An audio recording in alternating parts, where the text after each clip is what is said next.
இல்ல இதுதான் நான் சொன்னேன்ல, அந்த தன் மீது விழும் அஸ்திரத்தை திருப்பி எதிரி மேல அடிக்கணும்ன்றது இதுதான். அது அந்த இருக்கிறதுலே நெருக்கடியான இடத்தை தேர்ந்தெடுத்து கொடுக்கறதுக்கு ஒரு முக்கியமான காரணம் என்னன்னா, ஏதாவது ஒரு அசம்பாவிதம் நிகழ வேண்டும் என்று அரசு விரும்புகிறது. அது போல் ஏதாவது அசம்பாவிதம் நடக்க வேண்டும் என்று இவர்கள் விரும்புகிறார்கள்.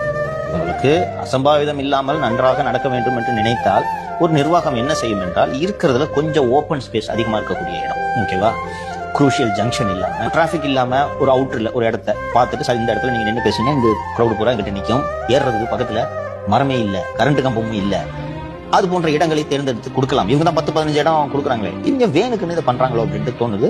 நீங்க கொடுத்த இடத்தினாலதே நம்ம மேல பழி சுமத்தனா, நீங்க கொடுத்த இடத்தினாலே இப்படி ஆயிடுச்சு அப்படின்னு சொல்லிட்டு திசை திருப்பிட்டாருன்னா எடுபட உனக்கு ஒரு வாதத்துக்கு சொல்றேன். ஏதோ நான் ஒரு பஞ்சத்து விடுறேன், ஓகேவா, நம்மளோட சிம்பத்தி அந்த பையன் மேல போகுமா, வேணுக்குன்னு இவங்க அந்த நெருக்கடியான இடத்த கொடுத்து இப்படி பண்ணிட்டாங்கன்னு போகுமா? பயம் விஜய் மேல பாயிறது வாட்டமான